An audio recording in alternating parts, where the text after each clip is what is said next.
Nga. Oui. Meze bite mwana? Ni fresh. Ngubu uri mu biki bituma reba amasaha amaze ku meza. Mwana nawe sinzi. Umutwe wumva utekereza gute? Nzi ko babijyanye. Bande se hano kumwe nande mukorana akazi. Ntabwo nabyibukaga rwose. Uzane maze korope iyo nzu. None polisi. Kiravu. Ndagasuka akazi nako ndareba ari hatari. Ugura hasi. Amaze kurengwa niko mumera. Kanjyeho nigendera. Ndabara gumihaga nakomeza gusakuza n'uyu muhungu.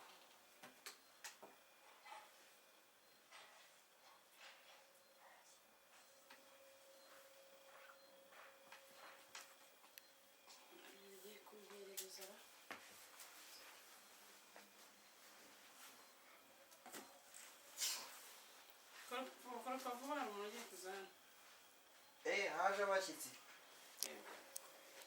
Wana, abikurikirane vuba vuba.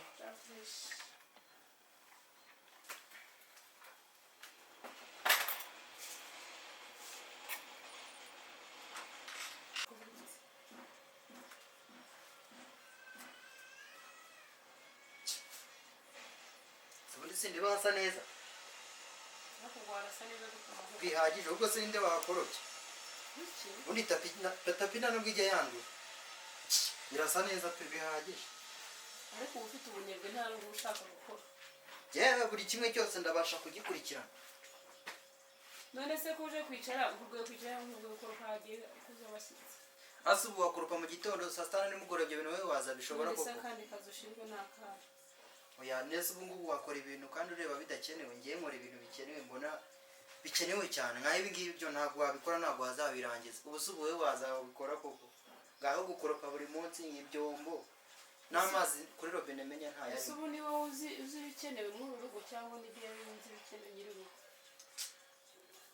Ako mabaje no kuri murande ngaye ntabwo nabikora gukoropa buri munsi. Abana ni baro kuburana nawe rero. Oya.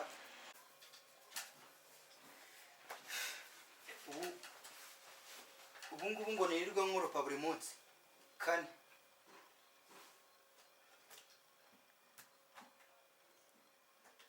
Mu gitondo nakorokye na saa 6. None ngo saa 9 nongere nkorope araza abashyitsi.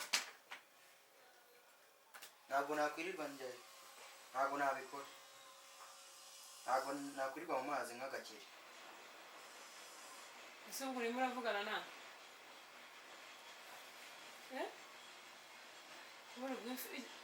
Iri musho gusa wumva nta soni ufite ko kukubwira gukoropa n'umurimo. Mabuja ni imirimo inakomeye cyane nta kuntu wakwirirwa gukoropa buri munsi ngo mu gitondo saa 6 nimugoroba wongere ukoropa. Nabo reka abantu tubana hano mu nzu turi babiri ni ugusohoka hanze umuntu agiye gukaraba cyangwa kuri toilette.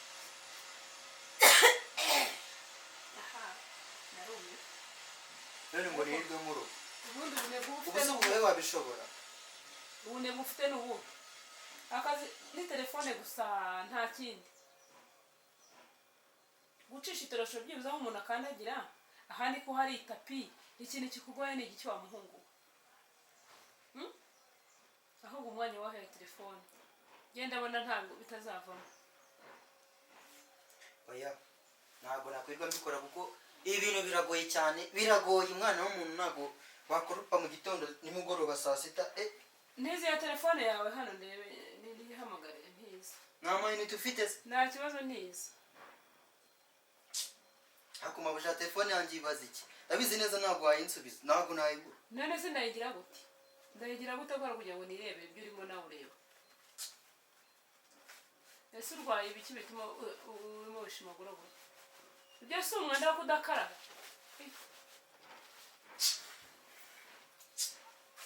Mabuja. Kiri telefone hano ugenda uzana amazi ushyiramo isabune. Erega nta n'amazi ahari. Amazi yashije. Amazi arahari muri robine ntayarimo.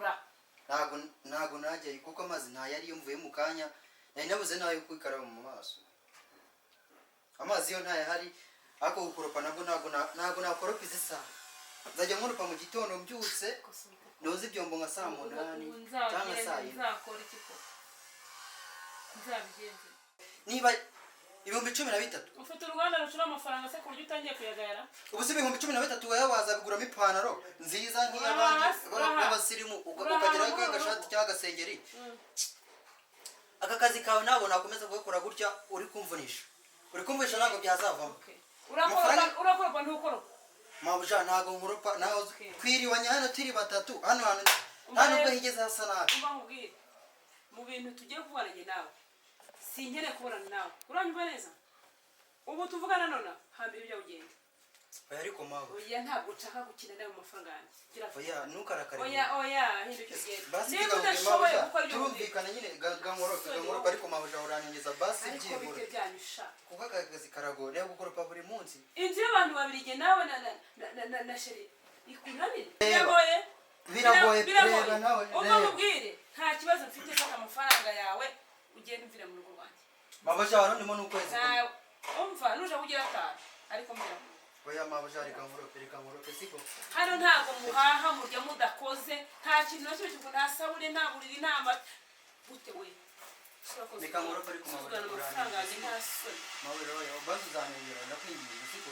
nukora neza nkabona ko bishimye bwakongeza ariko mu gihe mbona natumurira nakongeza sayi oya mabuja bigenda hego ambikore vuba uwo muntu ataza agasanga hasa nabi uburiri siko bw'i Kigali burahenze ba papa soni gira vuba mbonera igihe umuntu aba yahereye abibwira ntibyumve nyamara iyo umuntu azanye amasahane ntawe umenye ngo byagenze bite hari ukugerera isahane